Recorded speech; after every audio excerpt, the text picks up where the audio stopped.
Hello. Oh, people are joining. It's bad. Oh, yes. Joel Harris. Go. Oh, everyone's joining. This is so exciting. I hope you guys are all enjoying DTI. Hello. Is this Joel. working? Is this Yeah. working? Sick. How are you all doing? How are you? I think we're good. I've Good. never done this before, so Oh, it's is this your exciting. first? Yeah. 1 second, let me just sort out this. Here we go. Give me 2 seconds. There you go. Oh, This everyone's is good. waving. Hi, everyone. Hello, everyone. How are you all doing? How is everyone doing?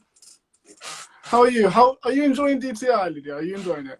I am. I watched the Friday night takeaway yesterday with Hmm. the chili chocolate and the donuts, and that was very entertaining. Something else. Definitely something else.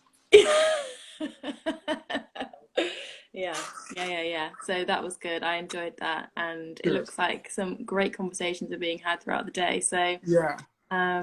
Yeah, okay. Well, plenty of people are joining now. We've got a solid 40 or so viewers. So maybe it would be great, Joel, if you could just share a bit about your testimony. Who are you? Of course. And what are you passionate about regarding this next half an hour? Awesome. Yeah, so my name is Joel Harris. I'm the youth coordinator for Kintsugi Hope. Kintsugi Hope is a mental health and wellbeing charity. We try and help people look after their wellbeing, look after their mental health, and to create a sustainable way you can have a positive and emotional good mental health. And that, for me, I joined in September, and that all stemmed from my own experience with mental health, my own struggle throughout my teenage years. I'm 19 now, and I've gone through a bit of a series and a bit of a relationship with mental health. So when I was about 14, 15, I started a YouTube channel. I started social media. I did that for quite a bit, what was awesome. I loved it. Started getting quite well known on Instagram, on social media. I started doing meet and greets with fans and traveling the country. What was really cool. I really loved it, but all through it, I was placing my identity on likes, and I was placing my identity on followers, and I was placing my identity on these things what actually never fulfilled me. And if you watched DTO last night, Zeke and Susie were talking about Matthew and where you built your house on the rock or on the sand. And for me, what my sand was, where I built my house, was on followers, was on likes, and was on all that thing. And it really struggled. I really struggled with it because one day the likes didn't come, one day the followers didn't come, and suddenly my mental health plummeted. Suddenly I was like the guy who put the house in the sand when the storm came, and the storm for me wasn't getting his likes and followers. I crumbled. I completely crumbled because my life was built up on this thing, and now it's all gone. So for me, my mental health story has been struggling with depression a bit when I was about 17, 18. Still now to this day struggling with burnout. Still now to this day trying to find my identity and how I can place my identity on God, how I can place my identity in God, if that makes sense. So for me, mental health has been an ongoing struggle, but it's also an ongoing thing where I can learn to have a positive mental health as well, definitely. Wow, what a journey. I stalked you on YouTube for a bit before this conversation, so Awesome. I had a look so I had a look through some of your videos, and they are really great. I will happily plug Joel Harris, check him out on YouTube.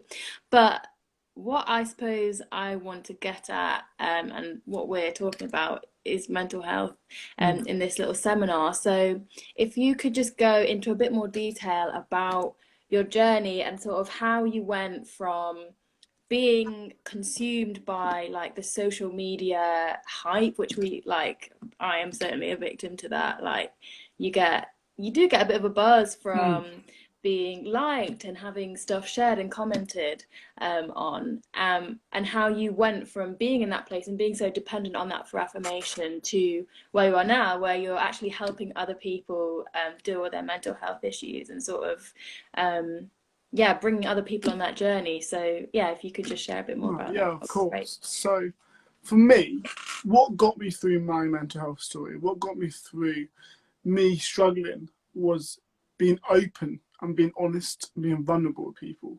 Of me talking to people going, hey, look, I'm struggling here. Hey, look, I'm not doing that well. Hey, I've struggled. And straight away, I started to find healing. And straight away I started to find it because I'd opened up. But that took a while. Yeah. That took a while for me, because when you struggle with mental health, when you're in that place and you're struggling, the biggest lie you tell yourself, and this is the biggest thing everyone does tell themselves, is you're the only one struggling with this. You're the only person struggling with this. Like, so I would tell myself, Joel, how dare you struggle with being sad? Like, how dare you struggle with this? Why? You're so weak compared to everyone else. Everyone else is fine. Look at everyone else. They're doing great. Whereas me, I'm not. And suddenly you start telling yourself this lie, and it puts you into this lonely place where you think it's just you. You think you're the only one who's struggling with this. You're the only one who's had this going on. And this is a massive lie. There's a stat that came out a couple of years back, like 1 in 5 young people at any given point struggle with mental health. So if you're sitting here and you are like me thinking, I'm the only one who's struggling with this, I'm the only one, you're not. And that's okay that you struggle. And the first step to getting healing, the first step to getting help, is to being open and honest with people who love you and accept you and you feel safe around. So for me, after a while of it, struggling with myself, after a while of me just holding this to myself and keeping this in, I started to tell people. And I was able to tell my friends my age who really helped me and loved me through it. But I was also able to tell people who were older than me. I was able to tell adults, my mentor, my mum and dad, people like that, going, hey, look, I struggle with this as well. Can we talk about this? Can we help? And they can't go straight away, go, oh, here you go, here's healing. Like, that's not how it works. It's a journey. And it's just loving people through it. Never can one conversation heal someone. It's a journey of walking alongside each other, going, hey, let's go through this together. Let's walk through this together. So that was my own journey. I really realised with myself that being loved and being in the community and being open is what helps and what will help your mental health. And then through doing all these meetings and stuff, I met people who's my age and a bit younger whose mental health was struggling. I would have people showing me their suicide notes. I'd have people showing me where they've self-harmed and stuff. And my heart broke for my generation. My heart broke for this generation what's captive by mental health, what's enslaved by this thing. So for me, it was this understanding my own journey and understanding that once you get in the community, and you find out about Jesus, and Jesus heals through community, once you get through that, and me actually seeing other people who I know and don't know struggling with it, I felt this heart of, hey, I want to help this. I'm not going to just be me, myself, and even Kasuke, we're not a big church. We're not going to do this by ourselves, but we want to be part of the redemption of my generation, not just allowing it to happen. Wow. Wow. That is amazing, and some great pointers there about opening up and being vulnerable and taking that step to confide in someone else, because that is like probably one of the first major hurdles that we have to overcome when we're dealing with this kind of thing. Is like it's the power of speaking it out and not allowing things to dwell in the darkness where they can have power over us. So that's really amazing. And I just wanted to ask off the back of that, if you have any advice for those who really struggle to open up or feel like there's no one they can open up to.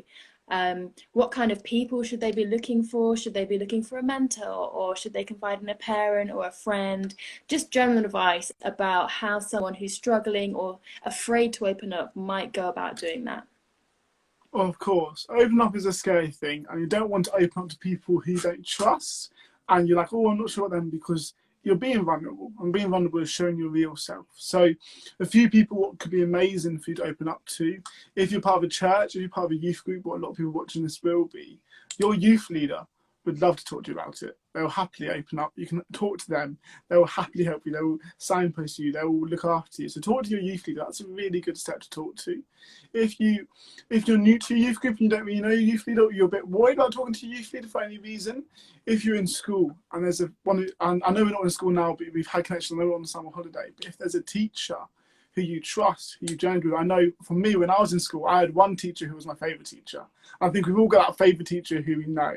So you can talk to them about it and they can help you. Or talk to your parents or your guardian, somebody who looks after your house who you trust. It's about, I think, finding someone.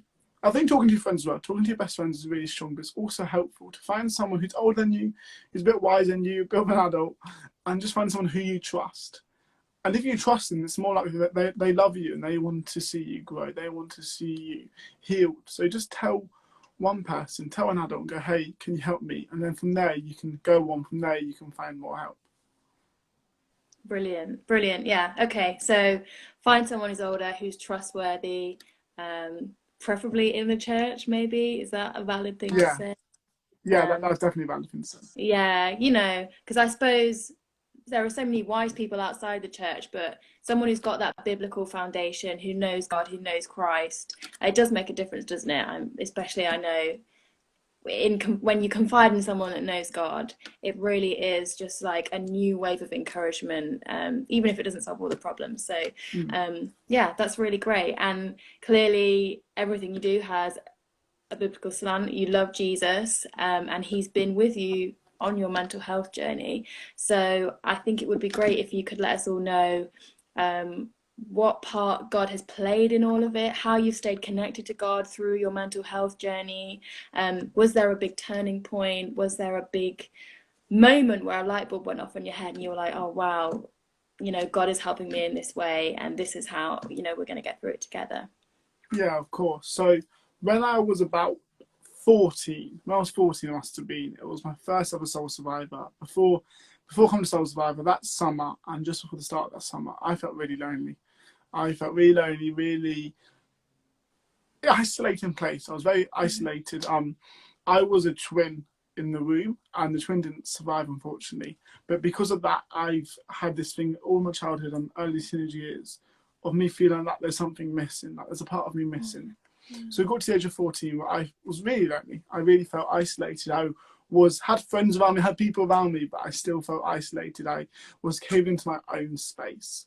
And I started to question everything, like including my faith. I started to question, oh, why does it exist? It got to that stage where, for me, it was a turning point of it not being in my parents' faith and started being my own faith.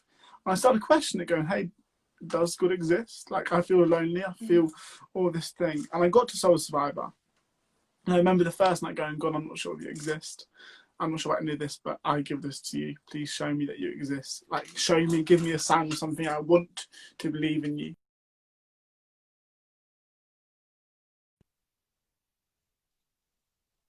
Went through the week and awesome stuff happened to loads of my friends. I saw God move loads of times, but not in me. I was like, oh, not too sure. Like, I'm still kind of questioning. And the last night, someone came to me. I was getting prayed for, and someone goes, you're special. God's got a plan for you, and He knows you. And walked away. Dramatically walked away and left. Like, okay, cool. Cheers, mate. I'll catch you in a bit. I haven't a clue what they are. Like just random was coming up Yeah, to you. yeah. I was like, awesome. But for me, in that moment, my loneliness didn't go away. Like in that moment, I didn't suddenly feel, oh, I'm amazing. That wasn't like a big healing. But for me, it was Jesus going, hey, I see you in that place. And I'm going to walk alongside you in that place. Yeah. So how Jesus comes and how God comes and heals us and how God comes alongside us, for me, it wasn't a straight away, okay, I'm healed. But it was God going, hey, I'm walking with you in this mess. So go and tell people about it. Go and find healing. And because I knew God was walking next to me, because I knew God had this situation, I then was able to tell people about it and get help and be good now. But for me, how I see God in this and how I see God in my mental health journey, it's been someone walking alongside me through it. Because God never promises, He's never promised that this life will be good. That's never a promise in the Bible. If you could find it, I would love that, because that's like a really good promise. But that's not the case. But what He does promise is that in the dark times, in the good times, in any area, He's going to be walking alongside us. He will never leave us. He will always be there with us. So how God helps us in our mental health is He walks alongside us. He walks alongside us, loving us, here for us, mourning with us, being happy with us, protecting us. He walks alongside us with that so we can walk through the dark times, we can come out the other side because of who's walking with us.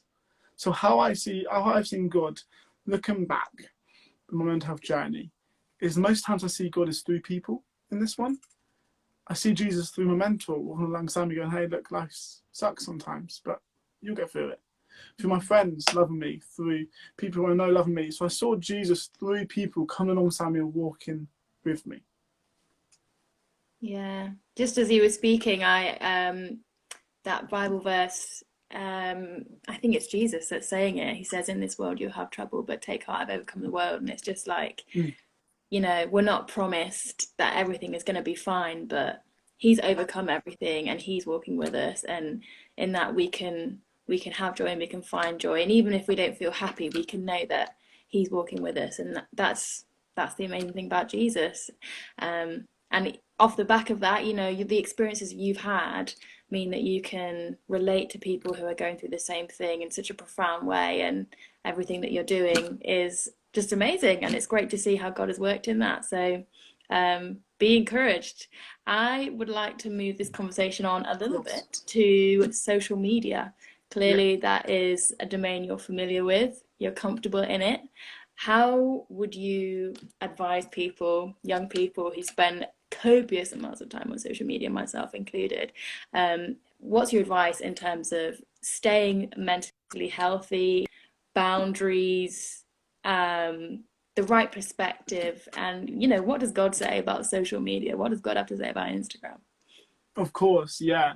Love this question. So, first of all, if you're struggling with likes, I think one of the things with social media is instant affirmation. Straight away, we get affirmation. We're like, oh, this feels good. Like, this feels fine. I'm liking this. And if you're struggling with likes, if you're struggling with the comparison of likes, hey, my photo's only got 10 likes, this guy's got 50 likes, or my photo's only got 100 likes, kind of thing. If you're struggling with likes, don't look at likes. For me, likes was a massive thing. Likes and follows for me was a massive thing. It controlled my identity. It controlled if I was happy or if I was sad. So for the past 2, 3 years, I've got my iPad here. For the past 2, 3 years, whenever I went on social media, and still to this day now, whenever I had to re-comment, like reply to a comment or something, I would put my hand over half my phone so I couldn't see my likes. And I still do it to this day. Wow. Simply because it's easy to fall back into the likes game when it's looking at you right in the face. It's easy to fall back into this trap of needing likes when the number is staring at you right in the face. So for me, I had to stop looking at likes. I still do it to this day because I don't want to fall back into that place. Also, what Jesus says about social media, in Jesus' time, social media wasn't a thing. Like, phones wasn't a thing at all. So you've got to look at what Jesus says about our life. And Jesus goes to us, go forth and make disciples. Go and make disciples. That's what Jesus says. He says, go and make disciples. And that is our life. That's what we're called to do. Yeah. I think we're called to do that on social media as well. So what I try and think is, if I'm on social media, how would Jesus work on social media? How would he live on social media? And for me, I know a lot of the time we as Christians, I joke about this, but we as Christians can put a cross in our bio and put a Bible verse in our bio, and we think, oh, that's done, that's me done. I'm not saying that's bad, because I do it too. If you look at my bio, I've got a cross on there. Like, so you're not saying that's bad, but I think there's more we can do. I don't think Jesus would just come on social media and put a cross in his bio. I think what he would do was share the light of Jesus on social media. Mm-hmm. So for me, the past 2 years, been looking at how do I share my light on social media? How do I share Jesus' light on social media? How do I share the gospel? How do I share Jesus' love on social media? Still in a creative, in a real way, and looking like I'm not some weirdo on the street corner shouting about Jesus, but actually going, hey, do this, follow this. That makes sense. Mm-hmm. So for me, that was one thing. Another thing was the comparison game. I struggled with comparison massively on social media. I struggled with seeing other people be like, oh, their life's amazing. They're doing that, and they're doing that. Wow. And for me, I really struggled with that. So what I had to do was I had to understand that that wasn't their real life. Mm-hmm. Social media is not our real life. You've got to understand that. We a lot of time look at social media and see someone's life and it's like, wow, their life's amazing. I'm just sat here on my bed watching Netflix. Do you mean? And we start to compare it. But what you've got to understand is social media is just a show reel. It's just the best bits. So I could go on holiday. I could go on holiday once a year, for example. I could take 20 photos and I could post it every 2 weeks and it looks like my whole year I've been in this incredible, beautiful place. Well, that's not true. So I've had to, and I've caught myself comparing. When I've caught myself in this game of, oh, this doesn't feel good, this is hard.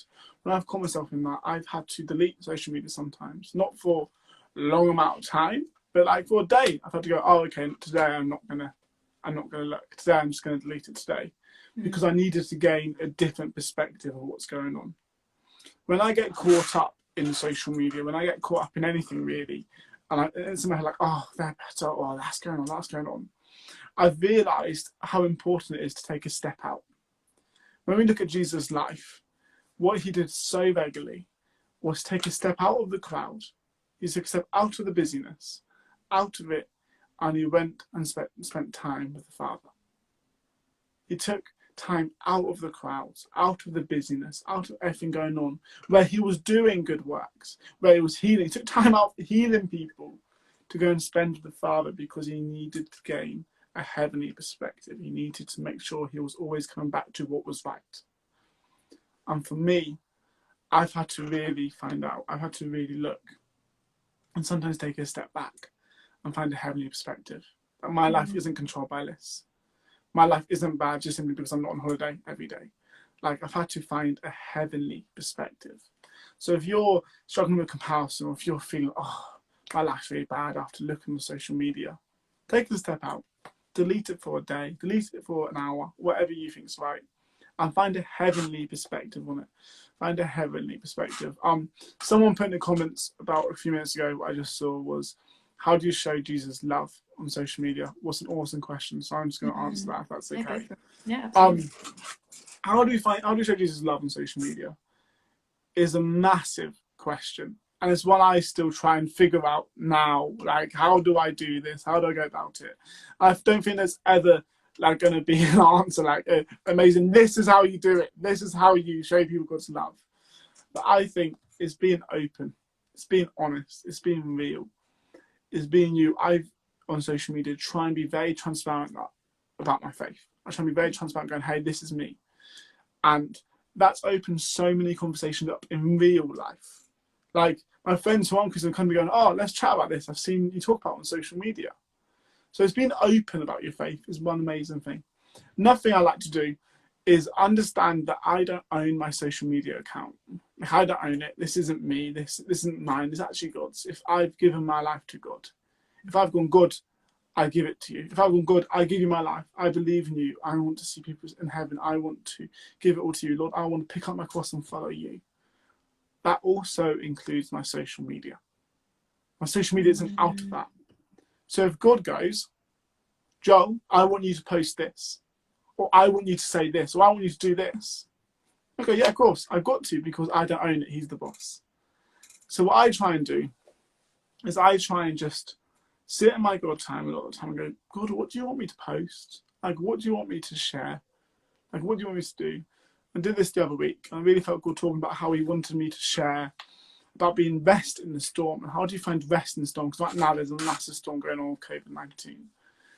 And I was like, okay, I can do that. I think nothing of it. And I was overwhelmed with all of the responses of people going, God's really ministered to me in this. I felt really encouraged in this and all that stuff. And it was simply because I just listened to what God said and going, okay, God, I'll do that. So how do you find love? And how do you show Jesus love?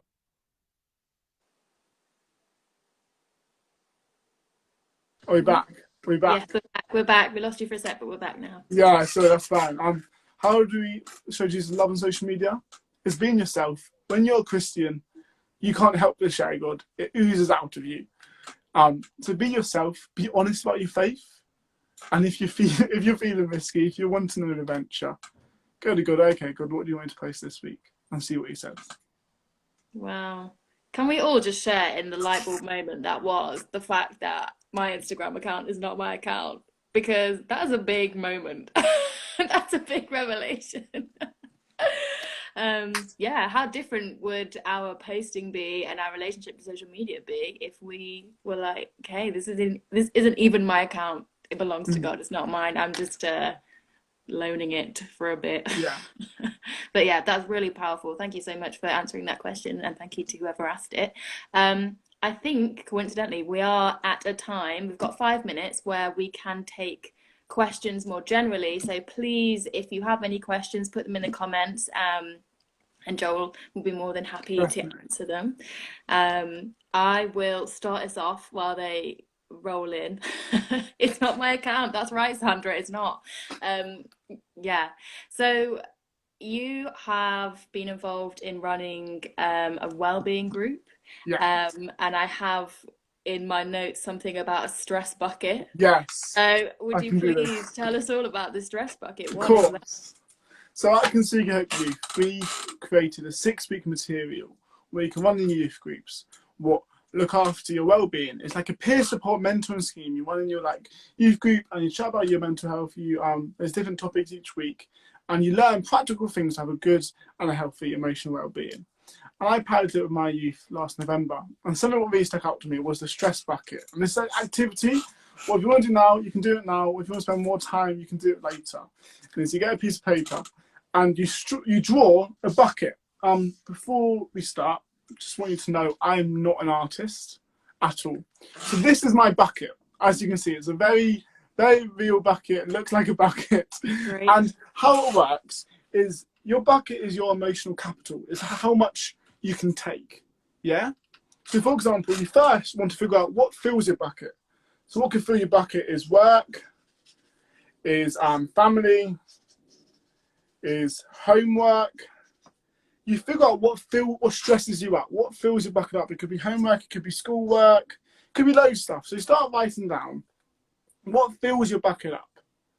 And it could be all this stuff. You start to realise it. It's first helpful to realise what fills your bucket up.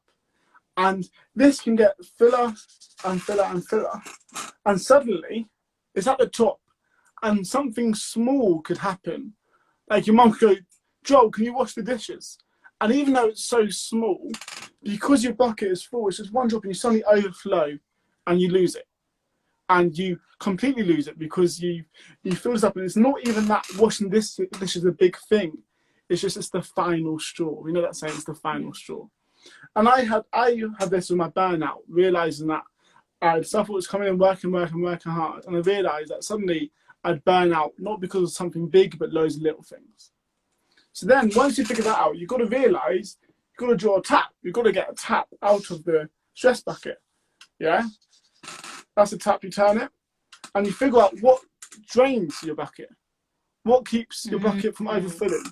Because if it's not overfilling, you're good. You're doing good. You can cope. You have a good well-being. And I realised for me, for burnout, if we're going for this example, books. I know before COVID, I had to on my day off, I'd have 4 hours in a coffee shop by myself reading books. No, that would drain my bucket. And also seeing friends, it could be watching movies. It could be whatever for you. It's different for every single person. What defills your stress bucket? What makes sure it doesn't overflow? Mm-hmm. So then when you realise this and you put it like that and you write down what defills it, what fills it, and you start to look at your life through the stress bucket and you realise, how can I let myself not overfill? How can I let myself not overfill? And it's by understanding what defills your bucket and doing that practically each week. So I know for me, if I'm feeling stressed, if I can feel burnout coming, I know exactly what I need to do to empty my bucket. Mm-hmm. So this is a practical thing you can do. I could really suggest it. It's really helped my life and figured out what I can do. But basically, sit down, draw a bucket. Maybe yours is better than this, because this isn't that good. You can tag DTI, post on social media if you want to. And it's really helpful to look at your life and realise what fills you up, what makes you stress, and what decreases your stress. And make sure your bucket never overfills, so you never get to that point where you lose it or where you burn out. And that is the stress bucket. You're getting a lot of love for the drawing on the comments. Yeah, there. I'm not sure it's love was taking the mic, but I'll take either. Let's say it's love, and then we can be happy about it. We are almost out of time, but it would be a shame not to get at least one question that has been asked. So I think a general theme that I'm getting from the ones that I've been looking at have been about anxiety pertaining to the future. How do we have peace, especially around COVID, and how do we deal with that in a healthy way when there's just so much uncertainty and so much to be anxious about? So just very quickly, what's your advice on that? Of course. And it's petrifying right now when we think about it. And I think we need to be honest about that. For you guys, most of you in school, you've known where you'd be for the next few years, and suddenly that's been taken away from you, and that's really scary. So it's understanding these feelings are natural, these feelings are okay, these feelings are good. Like they're helpful, because anxiety is a helpful thing. It's poor anxiety what we need to work on, but understanding that these are reasonable thoughts, these are rational things to think about.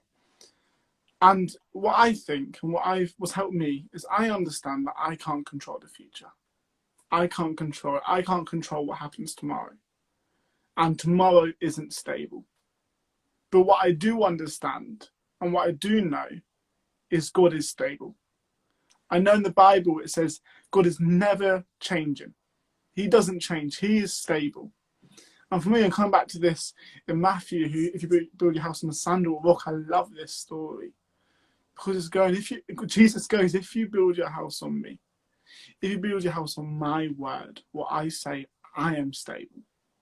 And right now, we're in a massive storm. We're in a humongous storm. But if we lean on God, it is stable. I know when I think of the story when the disciples and Jesus, they're on the boat and the storm comes and the waves, and the disciples are all freaking out, going, we're going to die. What's going to happen? And Jesus is just chilling. He's sleeping. Like, my guy's sleeping on the boat. And there's a massive storm going. And the disciples are going, Jesus, come on, come on, come on. He goes, why are you worried? You're with me. My Father's got his control. He just goes, hey, storm, stop now. The storm quiets down. But Jesus could rest in the storm. He could sleep in the storm. Not because he was ignoring the storm, but because he was understanding who had control of the storm. He understood that his Father was stronger, was bigger, and more stable than the storm. So Jesus could rest in the middle of a storm because he knew his Father had control. And for us, this is a storm. I don't know what's happening tomorrow. I don't know any of this, what's going on. But what I do know is God is greater. I do know if I lean into him, I can rest in this. And I can find peace in this. Not because I'm ignoring what's going on. Not because I'm being ignorant of what's going on.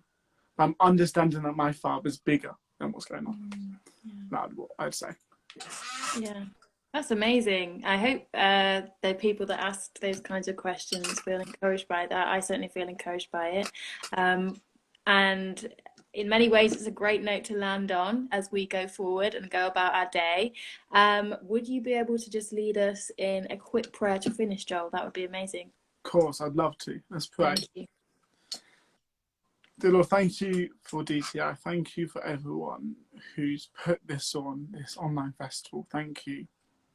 That as we've been tuning in last night and all through today and tonight, it's so clear that you're in this, that you're moving, that you're teaching, that you're breaking chains. And God, we pray for everyone who's on this stream, who's struggling with their mental health, who's struggling with the fear of the future, who doesn't know what's next. Help them to really lean into you. Help them to lean into you and how you're stable, how you're strong, how you're never changing, God. God, we pray for everyone who's struggling with mental health, who's struggling with these thoughts and these feelings, what they don't know what to do about them and they feel like it's the only one. Lord, help them to understand that to be vulnerable is to be brave, and help them to be brave. Give them the courage and the bravery to open up to someone they trust and talk about what's going on. Help them realise it's okay not to be okay, but also that they can get out of this place.